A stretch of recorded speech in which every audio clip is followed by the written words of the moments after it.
Hey, what's up, everybody? This is Brandon Shank, and welcome to the Brandon Shank Podcast.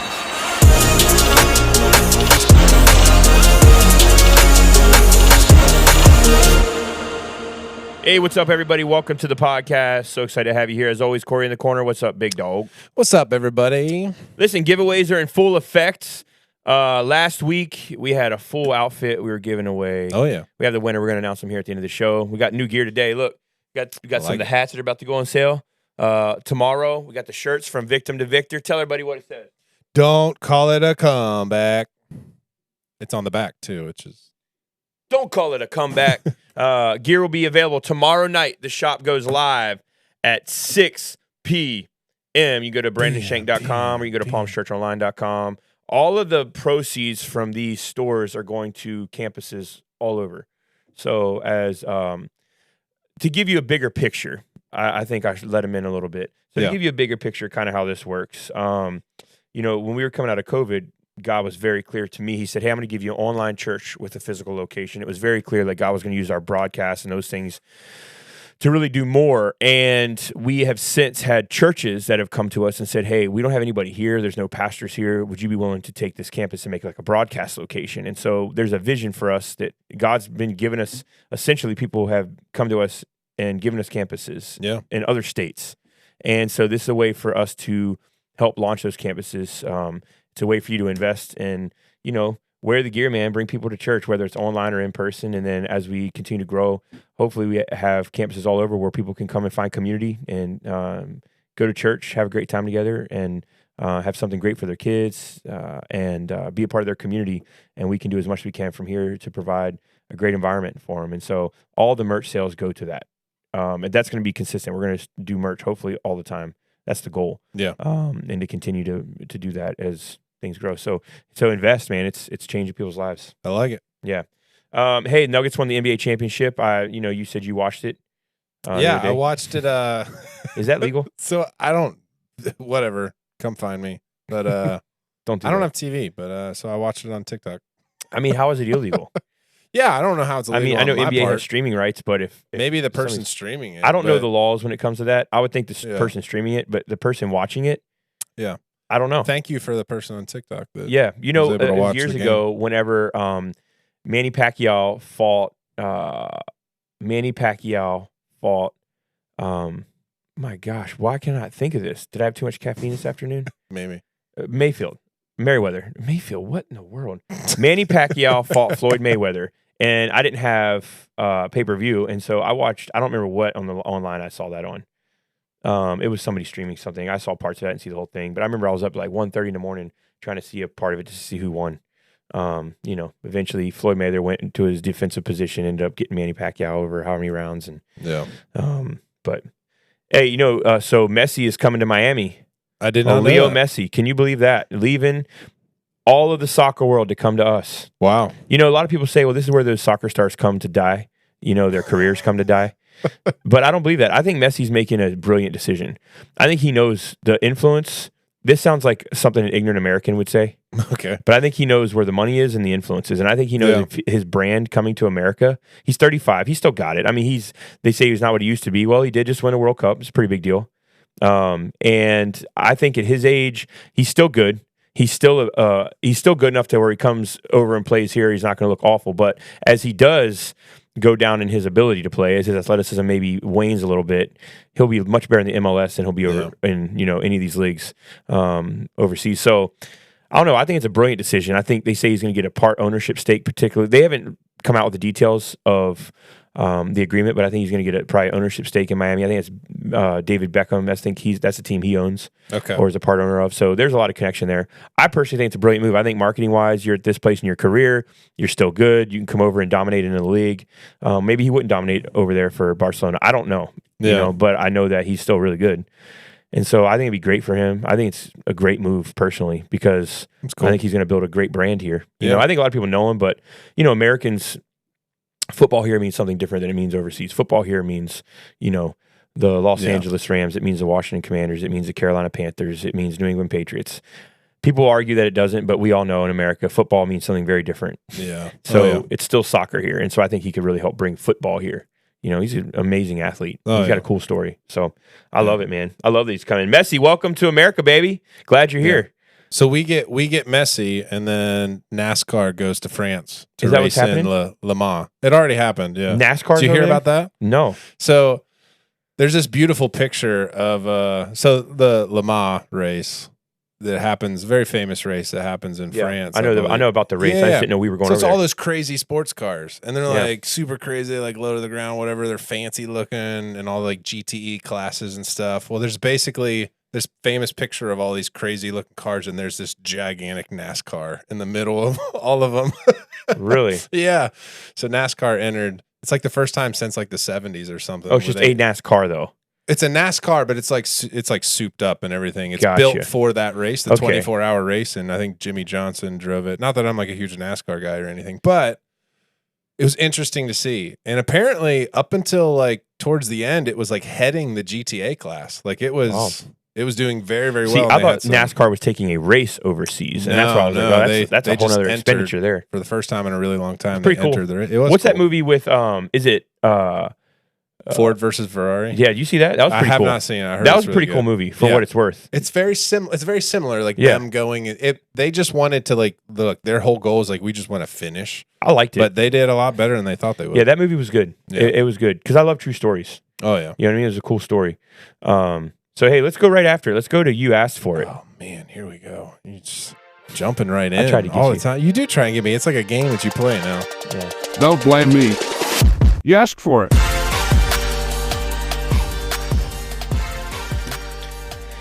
All right, we got some stuff coming off the gram.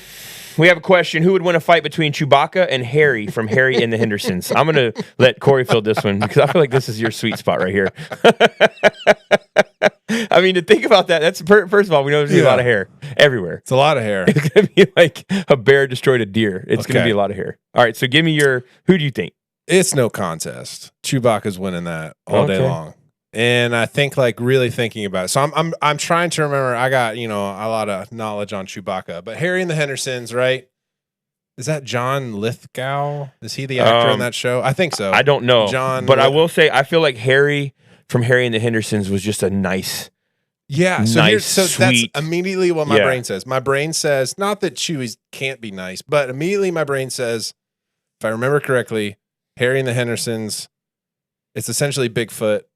They find this Bigfoot creature, they domesticate him. He is kind of this like laughable, very lovable, kind of like clumsy kind of esque character. Never really like mean or ferocious but he's Bigfoot. I do think though that Harry is bigger than Chewbacca. I want to say that the actor that played him is like really, really What is tall. it about Chewbacca that you think would give the advantage? That's Here's what I why. want to know. Here's why. Let's get really nerdy for a second. Harry's just living out in the woods and he joins a family. That's his life. I mean, that's what Harry has done. Chewbacca, he's been through wars. He's intergalactic. There's scenes in Star Wars. Well, a scene in Star Wars, many more in the comic books. He's just ripping dudes' arms off easily. That Like, happened? He's yes. ripped people's arms off. Yes. That's morbid. Yeah. Is I mean, this Star Wars? It's Star Wars. It's done in a So- classy way, but I mean, we let kids watch this stuff. Star Yeah. Wars, he's ripping her arms off. I mean, come on. yeah, I mean, they didn't really like show much blood or Still, anything, but it's just that's morbid, man. I mean, yeah. Wow. But Star yeah, I Wars think is a lot more- Chewbacca has got it easily. I mean, Star Wars is deeper, darker than I thought. he's got a crossbow, he's got a blaster. Like Okay, let's say weapons down. Chewbacca's still winning in my Okay. opinion. He's Well, a fighter. All I right, mean, so he's- I'll preface it Yeah. with this. I don't have knowledge on either one of these. I know Harry and the Hendersons. I've seen it. I've seen Chewbacca. Not Yeah. impressed. All right, this is what I would say. you're not impressed by Chewbacca? None of them. I'm not impressed. No, I'm just kidding. Oh, okay. This is what I would say. I think Harry's got a mean streak. I don't know Okay. why. I just feel like he's got a mean streak. I Yeah. agree with everything you said. Yeah. I think he's a domesticated fluffball. But I Okay. think he's happy, which means there's a mean streak deep in there. And Yeah. and I think that if he feels like he's defending the family, I feel like he might know something we don't. I mean, he was out in the woods by himself. Who He's knows? not very smart though. You're right. I don't think it'll be by any type of I'm going for the underdog simply because I think he's got a mean streak that we never saw. And You're I think just it exists going- deep within him. Okay. Yeah, I think he's gonna So you're snap. playing the brute force. I think he's card. gonna snap on Chewbacca. Gotcha. I think Chewbacca will be like, "Uh-oh, Yeah. like what I do to this dude." I think you're gonna have a bunch of angry Star Wars nerds coming after you. I know. Listen, I understand that this choice is extremely unpopular, even as I say it. Yeah. But I just don't think we can discount the fact that he's got a mean streak in him. And if it happens, there's really no telling what he's going to do. Gotcha. That's all I'm saying. So you just don't think Chewie's mean? Is that what No, I think Chewie. I think Gotcha. Chewie can. I mean, he's ripping arms off of. Have folks. you seen a Star Wars movie? Never. I proved my point. I told you. I proved my point. I told you that I was going for the underdog, but I gave you a good reason why. That's a legitimate reason. Yeah. A mean streak. You can't discount that. Okay. All right, let's talk about you for a minute. Okay. All right, I've heard out of your wife's mouth. Oh, she's gosh. like, I would never want Bring my Corey wife to into get this. in a physical altercation, Yeah. but Yeah. I would just one time like to see what he's capable of. Yeah. I know. She said that. Yeah. Okay, and that's I can't say I disagree with her. Yeah. But what I'm saying is, if there's a guy that's a known mercenary and you have to protect your family, I don't know that my money's not on you. Well, Let's I make think this there personal. there is a size to it. I've never ever, I've seen you play sports. Yeah. I've known you for what, 12 years? Yeah. Something like that? Uh huh. 10 years? Something. And I've seen you in all different environments, and I've seen you get frustrated. I've seen you get upset. I've never seen a mean streak Yeah. of like a competitor that's going to rip somebody's arms off, like a Chewbacca. Yeah. But I would like to know what's deep down inside of this Yeah. giant, lovable man when somebody steps on Yeah. the frame of his house with his family inside. I'm just saying that's where I'm saying I got hairy. So there's like the Superman phrase where I can't remember exactly what it is, but it's basically like when he fights Doomsday, where he's like, I live in a world of glass, and like now I finally get to experience my full potential when he fights Doomsday, because Doomsday is really strong. I want to experience that. I want to experience. If there's anybody watching this that would like to fist fight Corey, let's go. I'm ready. well, you got to tick him off. Yeah. I don't know if I want to see that. Yeah. I don't think it's smart. I think you're one of those guys. I always told my brother-in-law Adam, right? Yeah. He was a skinnier fellow growing up. He's like 150 pounds. He's like, man, I'm so small. I was like, yeah, but bro, if you're in a club and you got a security shirt on, I'm probably more scared of you than I am the guy that's like 6'5", 280. Why? Because if they have a security shirt on a guy that's 150, he's probably like, his black belt past the point of he'll break something and rupture a spleen. Yeah. You know what I mean? The thing about Adam is he's fighting dirty. Yeah. Well, that's. I'm not talking about the person. I totally agree with that. Pound for pound, strongest dude I've ever met. Yeah. But I would say He's got for farm you, strength. you're a Harry and the Henderson, and my money's on Harry all day. Okay. I'm So- still going Chewy. but- Yeah. So I'm just saying. I think Lauren would go with Harry. You Harry think? and the Henderson, because I think you're Maybe. Harry, and I think Well, she would. here's why Lauren would choose Harry. Probably much like you chose Harry, because she's never seen Star Wars. It's because we got it going on, man. We know what's up. Hey, so we had another question. How much watermelon have you eaten so far this season? None. A lot. Zero. Well, Corey gags with watermelon. I don't eat you? watermelon. Listen, it's not so much a textures thing with watermelon. I just think it to me, it just tastes like water. It's hard for me to find flavor in watermelon. You just had the wrong watermelons. Maybe. I mean, Could be. I've had some this summer already. Oh, I would say we've had them for months. My wife is a big watermelon fan. She buys those things, and we get them chopped up all the time. Yeah. I don't know how watermelons with seeds are still in business. I don't know how that's still a thing, because once you eat seedless, you ain't going back. Well, they're probably way healthier. Yeah, exactly. Yeah, seriously. They're not genetically modified. Yeah, I don't know if anybody else in the 90s was terrified of swallowing a seed, but I've gagged those things up before thinking this thing's going to grow in me. It's going to grow in your stomach. Why did anybody ever start that? Gonna explode. That's a morbid thing for a parent to tell It's a kid. parents. You're in the middle of summer. You're enjoying your time, wearing your little swim trunks, and you have your little Ziggies on so you can float in the water, and you're jumping out of the pool to go get your watermelon, and you get threatened by your family. If this seed hits your stomach, you could grow one of these, and you're thinking, well, that's terrifying. And then you go to bed thinking, I hope I didn't swallow a seed, because it could all be over tomorrow. Yeah. There's so many myths that I seedless it is. found out about becoming a parent that my parents told me. I'm like, this is a lie. So much of it's a lie. But the few truths you got to pay attention to, right? Yeah. But anyway, I've eaten a lot, and I like seedless watermelon. My family, we devour it, man. We're watermelon fans. Yeah. I used to put salt on my watermelon. Not really sure why we ever did that, but I don't do that anymore. lot I of don't really people like do. salt anyway, so I'm good with just the sweet. A lot of people do that, though. Yeah, I don't really like it. I like my watermelon sweet. I don't need the salt. You know what I Gotcha. mean? Yeah. Anyway. All right, well, hey. So one of the biggest names in country music is Jason DeFord. Do you know what his stage name is? No clue. Give me a guess. I mean, something that you Jason would, D. a food, A food? a delicious food. He- This is his nickname growing up, and this That's is his stage name, Jason DeFord. You got it? Think of something. A country name. You got anything? Oh, it's a country artist. Biscuits and gravy. I mean, you know what? That's not the name, but that's actually a great guess. That's a great guess. That'd be my country name. His name is Jelly Roll.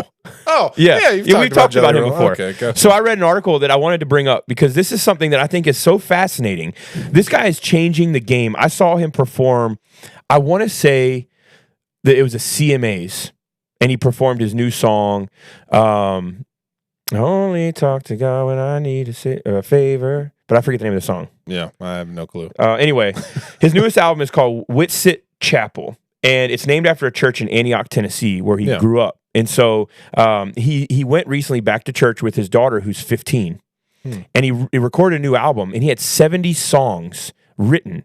And out of those 70 songs, he kept 2 of them and rewrote his album. Yeah, wow. And his thing was, if worship was to God, what would that sound like for him? And his story is amazing. For a decade, he was in and out of jail for crimes from aggravated robbery to drug dealing. And he was baptized in this particular church. Spent a lot of time he spent a lot of time doing people wrong, going to prison, making a lot of mistakes, turning his life around. And now he's like, I'm a multimillionaire. Yeah. And when he was a kid, he was going to be sentenced over 20 years, but only got over a year. And he said they were talking about giving me more time than I'd been alive. He said, I hadn't hit my last growth spurt, and I was charged as an adult before I could buy a beer, lease an apartment, get a pack of cigarettes. He said, I feel like the justice system at that point kind of put me on my only set path. So it's really fascinating. And he said he recently got denied to live in a community on a golf course because of a felony on his record. And he said, my money is good enough, but I'm not. And so his passion right now is helping kids in juvenile. He just put a bid on a $4 million property in Nashville for a community center that he wants to build. And he says he's high all the time, but it's better than Xanax for his mental health and his anxiety. And he said he's cut down on his drinking and stopped taking other harmful drugs that really had a hold of his life, including cocaine and pain pills and codeine. He still collect calls from his friends in jail.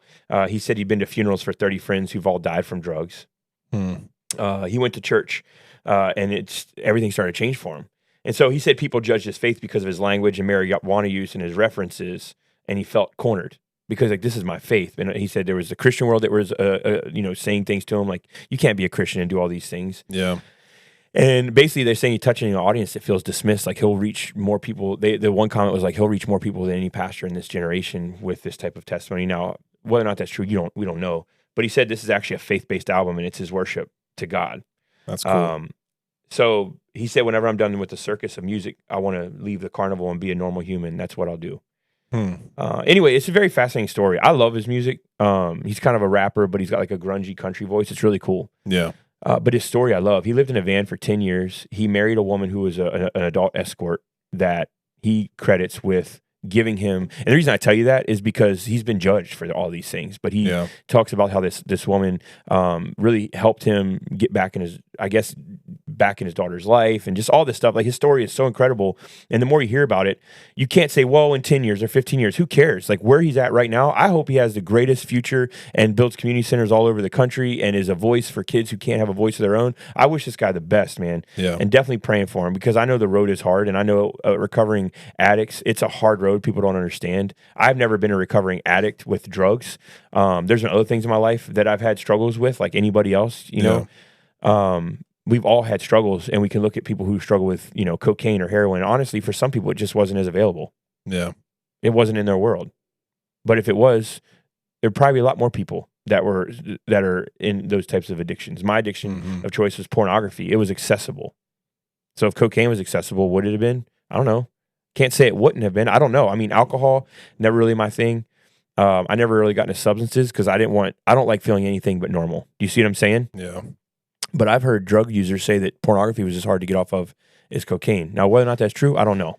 But what I can tell you is we all use stuff to inebriate ourselves, whether that's drinking casually and it always gets a little bit too much. If you have to drink where you have to have a DD, great job for having a DD. But if you know you're going to drink to where you need one and it's consistent, that's probably a different thing. You know what I mean? Yeah. Like, I think we all inebriate to a degree, and we don't like to admit it to ourselves that we probably need it. Yeah.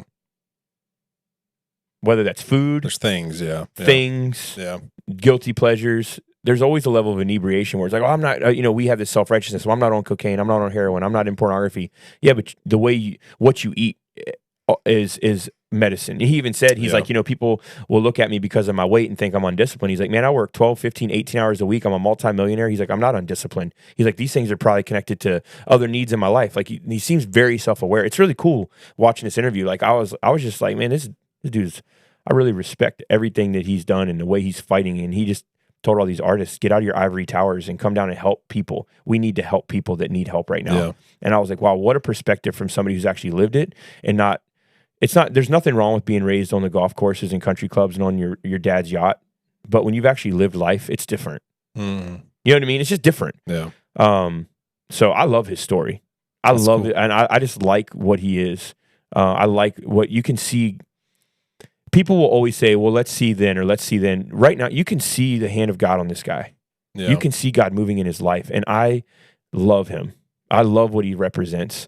I love that he's genuine and he's just so real. Like, shout out, man. Jelly Roll, if you need help with a community center, holler at your boy. Like, do whatever we can, man, to be a part of his dream, because I just believe in it. And I'm grateful for people that are willing to step out and just be themselves without everything around them trying to jack it up. It's really cool. It's an awesome story. Yeah. How many people, I mean, just the chance of coming out of something like that and then doing what he's doing. He lived in a van for 10 years. Mm-hmm. That's where he met his wife. I think it was Vegas where he met his wife. Wow. And 10 years, dude lived in his van trying to make it. Sheesh. After getting out of prison. Yeah. It's impressive. Mm-hmm. So Whitsit Chapel is the name. But anyway, I've listened through the album. I listened to it last week. It was good. Nice. I like his music. I like his style. He's kind of the guy's hip hop artist on it. He's a rapper. It's pretty cool. So it sounds like a cool blend of things, which is cool. Yeah, and you know what I love about it, and you'll understand this as an artist. It doesn't sound like anything you've heard before. I feel like a lot of artists are really talented and they're really great and they write their own stuff. But then when you hear something that hasn't been heard before, a lot of times it's like that artist really knows who they are as a person. Yeah. Now, you ever watch American Idol? There's some artists on there that are unbelievable. They're like some of the most talented people you'll ever see. But you're like, the exact thing I've told my wife before is like, I just don't feel like they've been anywhere. Yeah. Like I don't feel like they have any gruff to go with their story. Like I don't believe them. You don't feel like they've really had it. Like there was one episode years ago on American Idol, this girl came off the street and I don't remember the exact story, so some of this may be a little off, but it was essentially, I think she lived in a church with her family and she helped take care of her brothers and sisters, and she was wandering on the street and like not wandering, but walking on the street and ran into American Idol and did like an outside audition on a whim and got brought into the judges and sent to Hollywood. She's an amazing singer. And when she sang, you could tell, like, she was like, I'm not being trained. I'm not a professional. But when she sang, you wanted to hear what she had to say. And she went far that year. Yeah. Because you just believed her. You're like, wow, there's a story in how she sings. And that's what you feel like with this guy. Like, you're interested in his story because when he sings, you can hear his pain. You can hear, like, this is his worship. You can hear these things and be like, well, he's saying this or doing this. And I'm like, when are Christians going to move away from aesthetics and things that we think people need to do to be Christians? And when is it going to actually see the heart of people? And it's not going to, you know what I mean? There's got to be a change. There's got to be, I know out of the abundance of the heart, the mouth speaks. And, we got to hold people accountable in the church. But I think we've missed that, man. Because Jesus, the way he approached people, the kindness of the Lord leads him to repentance. Period. Mm-hmm. Period. Yeah. It's good. So, I don't know. I love this guy's story. So I read something too. It was talking about, do you procrastinate? I can. I'm cornering you with this, by the way. This is the corner. This is not a welcoming statement. So I'm not really trying to trap you, but I'm trapping myself a little bit because I don't procrastinate in a way of like I have so much to do and I don't want to do it. All right. Yeah. I don't procrastinate like that. In fact, I hate that. I hate knowing I have stuff piled up. But what I do find is that when I get locked into stuff, I can focus. But then, like maybe if I'm writing weekend messages or whatever, I'll be doing something and I just cannot focus for more than 3 minutes, and I'll literally have to read an article or do something else. Like I just can't. It's like some people say, bro, you need to take medicine for that. But it feels like not just procrastination, but I can't focus. Like there's times I just cannot stay focused for more than a couple minutes. Yeah, I don't have the issue with focus. I have more of like a. I'm trying to the best way to explain it. Like if I'm, because I get to this place where if I start something, I almost have to finish it. Like there's something, especially if it's something I'm really, really interested in. So you're more of a finisher than a starter. So I'm more of like sometimes, let's say we're doing like a house project or something with I kind of like, this is kind of the battle sometimes between me and my wife is we're currently doing a project. Her mind starts spinning with the next project and other projects. And I'm like, whoa. I got to finish this project. I can't even, it's almost like I don't even want to think about that project until this one's done. She's a starter. She's a starter. Yeah. I'm probably like that. Hey, once she might help me get things started, and then once I start them, I'm like, well, I'm going to finish it. I don't want to leave it half done. That's my wife. That's Case. She's a finisher. I'm a starter. Yeah. And it's not always like that, but that's just the way it is. Yeah. You know, I mean, I'll finish things. It takes more work. But I was reading this thing and it was saying procrastination, productivity are actually, if you struggle with those things, it can be connected to childhood trauma. Yeah. I was amazed. And so this is what it said. It said, if we slow down, we have to think. And it said things in childhood have not been fully processed. And if we have a strong emotional response when asked to do something, this sometimes develops as a response to fear or failure from childhood. Yeah. I believe it. Crazy? A strong emotional response when asked to do something, it can be developed as a response of fear or failure from childhood. Like, that's crazy to me. And it says children who grew up having their emotional needs met and were loved, supported and encouraged to take risks, don't fear failure. Why can I not talk?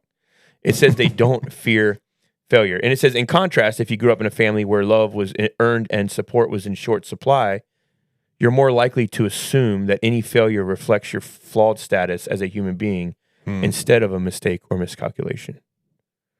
And then, I don't know, for me, you know, I was diagnosed with childhood PTSD and, you know, sexually abused and all those things. And I'm not saying that as a write-off. I'm saying it in contrast to, I can relate to quiet moments in what you don't want to hear. And I used to think that was God. So I didn't want to quiet down because I didn't want to hear what the Lord had to say is what I felt like. Yeah. But the reality was I didn't want to quiet down because I didn't want to deal with things. Yeah. What God had to say was always comforting and graceful and encouraging and loving and peaceful.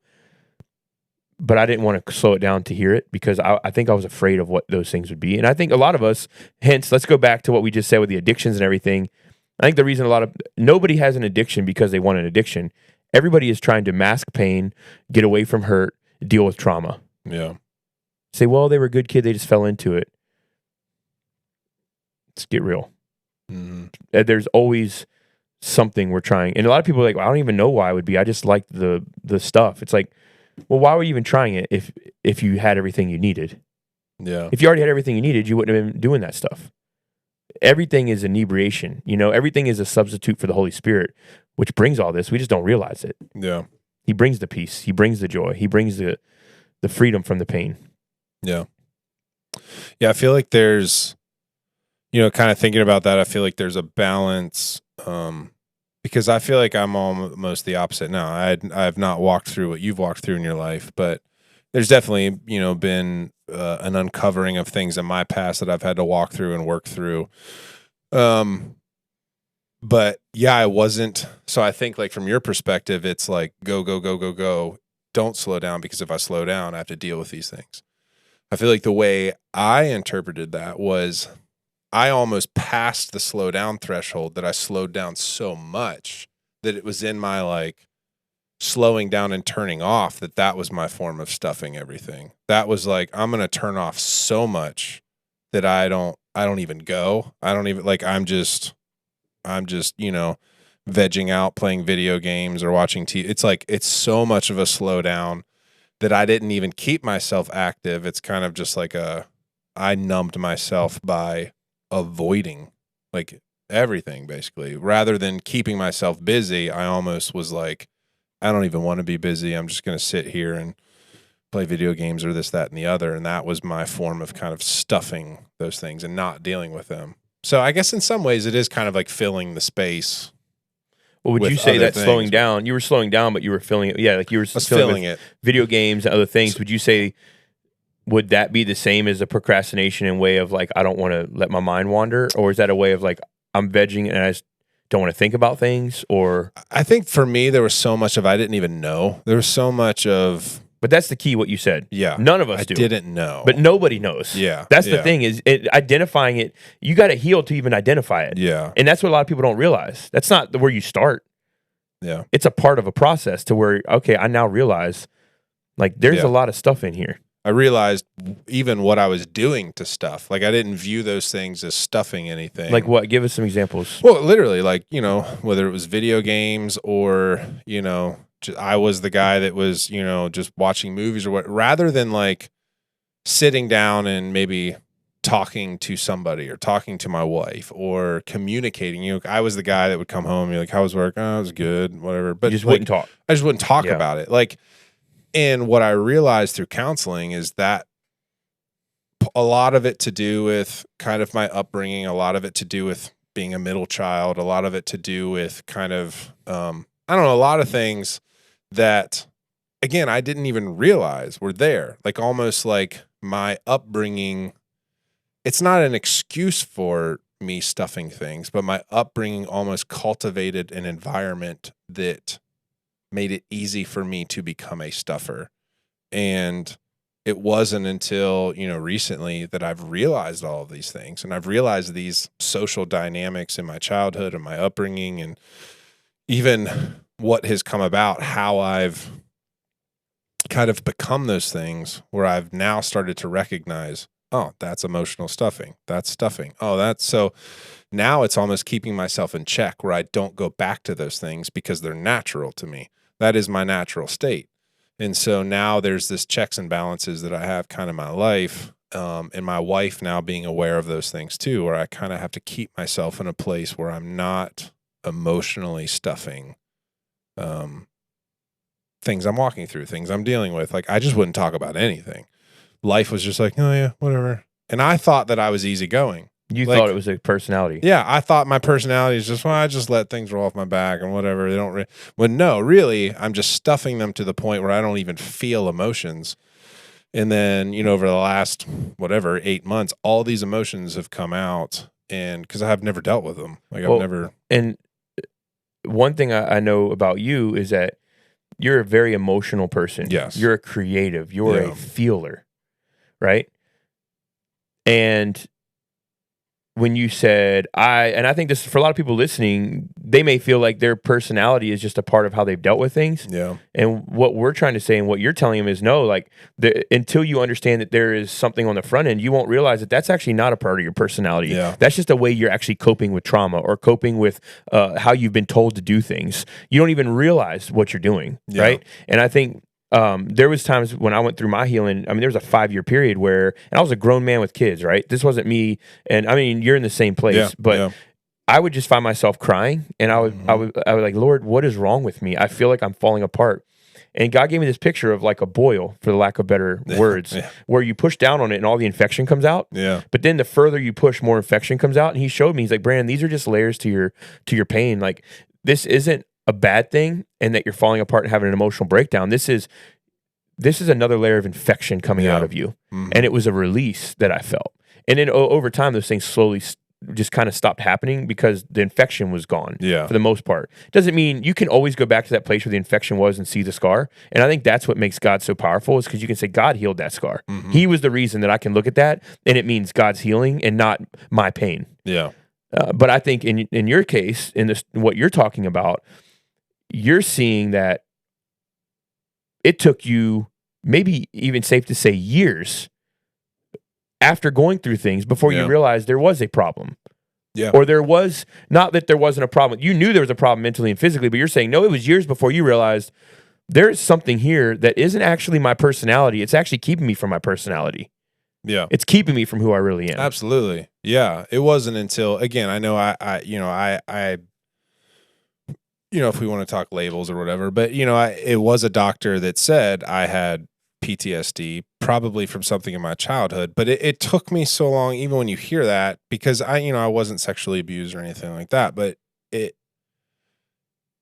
took me months even to believe that, because I had almost found myself in such a place of disbelief of like, well, there's no way, and you uncover kind of these layers, and then when you finally accept that, and then B, start working on that I feel like all of these, just like you're talking about, these layers of infection that start coming out. And I think you you do begin to see the beauty of how God works and operates through those things, because not only does God, yes, speak to those things spiritually, but I think there's such a beauty when you recognize the connection of what God is doing spiritually, what he's doing emotionally, and what he's also doing physically in your mind. Like, there's a level of the beauty of who God is. He speaks to all of those things as you're walking through this process. And so when you are able to connect the dots between what God is speaking spiritually, and that is also what your physical brain has to do to uncover these layers of hurt, there's a beauty to that. There's like a wow, like You we didn't are even know it existed. We're beautifully and wonderfully made. It is, and that's a great picture. yeah. It's a great picture because so I know you've alluded to it, you've said it multiple times. I wasn't sexually abused or anything, Yeah. right? And we always think our abuse or our trauma, well, almost like we don't have a right to be where we're at because of it. Yeah. And that's what trauma does. It makes you feel like, that's what victimizing does. It makes you feel like, well, my situation wasn't as bad, and so I shouldn't have this much of a struggle. Yeah. And I can tell you, I was like 28 when I realized I had been sexually abused, and I was on my way to work, and I stopped and I called one of my mentors. I said, hey, I just had a reality. I realized just now that this happened to me in my life on multiple occasions for years. And even to the point where people tell me they've been sexually abused, I'm like, oh, well, theirs is much worse than mine. I don't even know their story. Yeah. But that's what victimizing does. Yeah. Makes you feel like you don't really have one. And I think we're in a culture where everybody's a victim of something. So I think there is a part of it where, and I think honestly, it's because everybody has a lot of pain that we've always written off and said, suck it up, move on with life, not realizing you got to deal with life. Like we've always been told, don't deal with it, just run through it, steamroll it. Well, here we have people that are in their 40s and 50s raising kids that are now broken because their parents never got healed, and their parents, whether they're alcoholics or they're multiple times married and violent marriages that the kids had to witness, or just emotionally disastrous in homes that these kids are coming out of. I think we have to recognize people need help. And I think the reason I love Jelly Roll's story is because he's somebody who's saying, guys, I'm not in tip-top shape as a human, but this is what God's doing in my life. Yeah. And it's not a matter of the beginning or the end. It's just where I'm at right now. And I think that's what we could say is, like, we're not in tip-top shape, but God's doing amazing things in our life. Yeah. You know, he's doing miracles in our life. And that there are things connected. I think we can go, I don't use what I've been through as an excuse. I use it as I don't use it as an excuse. I use it as something where I can look back and say, man, only God, he's been so faithful. You know? So I'm grateful. So for all you listen, if you're willing, share your stories, or how can we pray for you? Send them in. I'd love to, just, they won't be on, we won't put them on the show. We won't put them on the podcast. I just want to know if there's a way we can pray for you. Let us know things you've been through, questions you have. If you're like, hey, this isn't for the podcast, but if you can answer them, I'll be more than happy to get back to these questions and do what we can to, point you in the right directions, because these are big things and a lot of people aren't talking about it. I know it seems like it is because society and the press always says it is, but these things aren't. We could talk about mental health on here every day, every week for the rest of the existence of this podcast for the next 40 years, and it wouldn't be enough. Yeah, there's still an aspect of you struggle in silence. Yeah, there's absolutely. A stigma. Yep. People will tell you, well, we're here, but they really do. They think differently. Yeah. I've been very public about mine because I don't want people to kill themselves. Yeah. Yeah. I want people to get help. Yeah. The Holy Spirit's the only reason I'm where I'm at. That is the only reason. I've done all the breathing techniques. I've done all the psychological stuff. Is it good? Yes. Are the techniques good? Yes. Is the psychologist good? Absolutely. Yeah. But the Holy Spirit is the thing that has got me where I'm at. Yeah. He's the only one that's brought me peace like that. He's the only one that settles the storm. It's it. And the Bible says we struggle not against flesh and blood, but against the principalities. So if you have a heart attack, do you need to go to a doctor? Yes. If you have mental health problems, do you need to go to a doctor? Yes. But realize that we struggle not against flesh and blood. Yeah. We don't struggle against flesh and blood. There's more to it. And so don't leave that part out, because that's the most powerful part.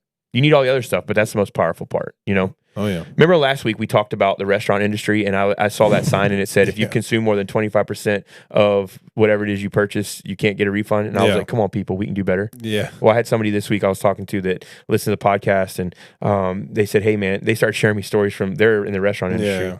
One of my good buddies, and he said, He said one of the craziest stories he had was somebody left their child at a restaurant once. Oh gosh. And he had to run outside to give it to him. He said, to their credit, it was their second child.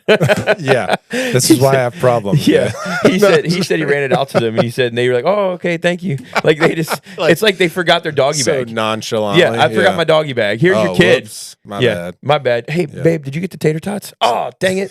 And Joey. Oh, Joey. And the tater tots. So wait, you said Joey and the tater tots. Got it. Yeah. You know what I mean? But he said he had to run the kid out. He said the kid was just sitting there in the booth, ran the kid out, and the parents were like, "Oh, thank you so much," and they put him in the car and took off. Jeez. I don't even know how to. No, I don't really know. How do you? I don't even know how to talk about that. No freak out moment or anything. No, Yeah. he said it was like I knew he forgot something. This kind of segues into maybe a funny story. So we were, I laugh about it now. It wasn't laughable then. So we were in Outer Banks 2 years ago, and we were all in a store, one of those like old time photo, Oh, yeah. like kind of Vintage. places. I like yeah, that. vintage photo places.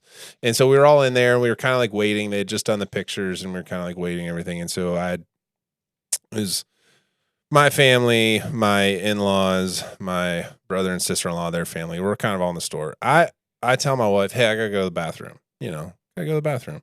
So I just let them know, and I start walking out. And so I'm in the bathroom. I'm in the stall, and my wife is frantically texting me, "Where's Aiden? Where's Aiden? We don't know where Aiden is." And so like I'm texting back like, "I don't know. Like he didn't come with me. I told you guys I was going to the bathroom." So you say you're in the stall. I'm guessing you're on the toilet. I'm on the toilet. So you're So out part of of the capacity. story is- That's the yeah. funny part. That's why I want to Yeah. make sure people understand the stigma. Yeah, here, I'm the dynamic. I am not available. You're Fair enough. But and I'm in fact, you were in texting. a store and you had to Yeah. make it work. You know, it was an emergency. So to make matters worse, yeah, there's, again, my wife is freaking out. So I'm emotionally obviously invested in that. My kid, I think there's a side of your dad who's like, look, he couldn't have gone far. He's not. Yeah. But my wife's brain is thinking someone took him. He's gone forever. And I get that. I get it. So I'm trying to figure this out. I'm like, oh, he's not with me. Yada, yada. And so literally like, it's maybe not. I mean, it's maybe like 8-10 minutes. And I'm texting my wife, and I hear in the bathroom, and I go, "That is my stinking child." in the stall next to you. He walked behind me the entire length that I had to walk to go to this restroom out in these shops at Outer Banks, and just sat down on the floor in the bathroom. Was it the outlets? Yeah, that little I've been there. yeah. And he was just sitting in the bathroom with me. But my wife, literally when I said he's in here, I text my wife. She came in the bathroom. It was like 10 seconds. She physically came in the bathroom, like weeping in tears, grabbed Aiden, scooped him up. Well, nobody knows it like a mom. Yeah, That's the reality. so The moms are different, man. They got a different instinct. yeah, those know, fun moments. You were sitting there pooping, bro, and your kid was right in front of you.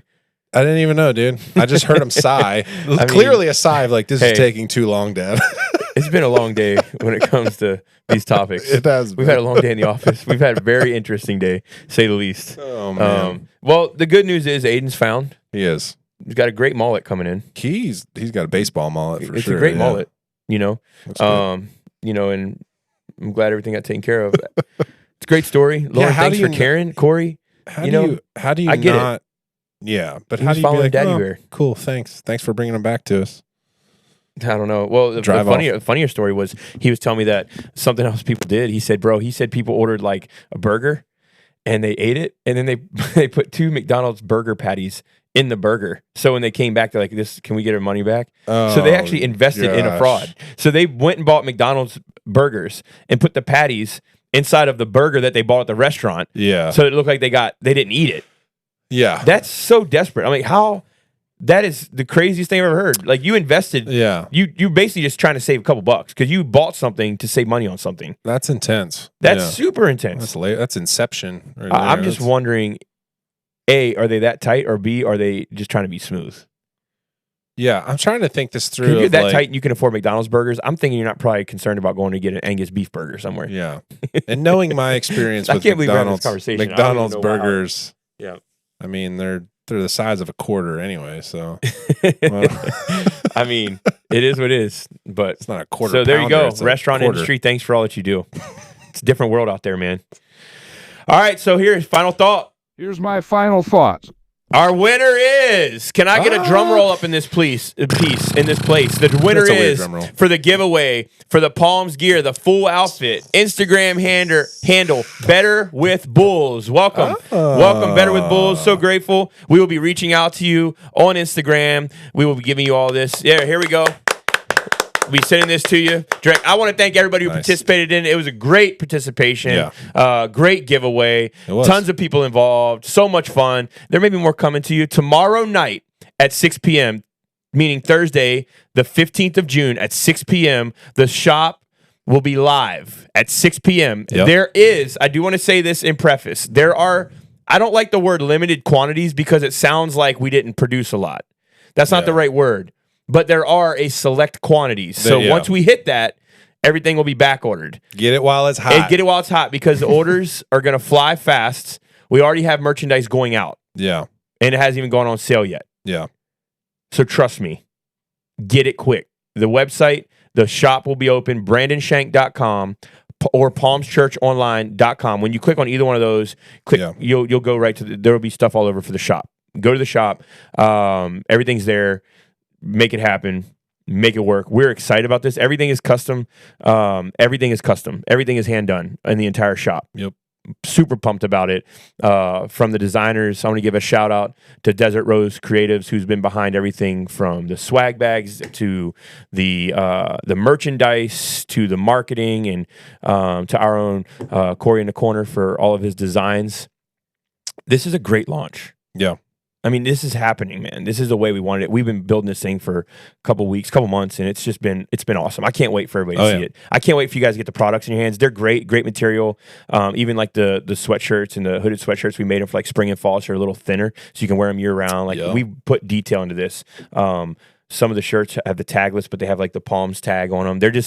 It's cool. Everything that's done, you're going to get a couple little extra things with your orders. Just a way to put stuff in your hands. Yeah, just a way to get it in your hands. All the packaging is specific, so we're excited. Everything is kind of like boutique style. You know, when you get it, it'll all have special packaging with stuff inside as well. Today, I don't know how many, but I had the opportunity to do a bunch of just thank you for your support cards. And nice. Everyone I did, man, I was just thinking like, I hope whenever you guys receive your merch, like we love you. Yeah. And we're so grateful for you to be a part of what God's doing at Palms and beyond. Yeah. So grateful for you listening to this podcast. Really, really don't take it for granted. I love people. I love pastoring people. I love being a part of your lives. I love coaching your kids. I love everything that I get to do. And just this is a cool way for you to be a part of things bigger than just us here, whether it's in the studio or on a Sunday or at Palms. There's just so much more going on. So listen, you're going to love everything about it. I promise you're going to love everything about it. The shop's going live. It looks amazing. I think it's going to be awesome. Yeah. Hey, it's a good time to be alive. It's a good time to be alive. Let me pray over you. Lord, I just thank you for each and every listener. God, I thank you for their families. And I pray for peace. God, I pray that today, wherever they're at in their journey, they would know that you see them, you're with them, and that your hand is on them. If you've gone before them, that God, you are going to do in their lives what only you can. Be with them, God. Help them to see that you love them. You'll never, ever leave or forsake them. We love you, God, and thank you for all that you are. And everybody said, amen. Hey, we love you.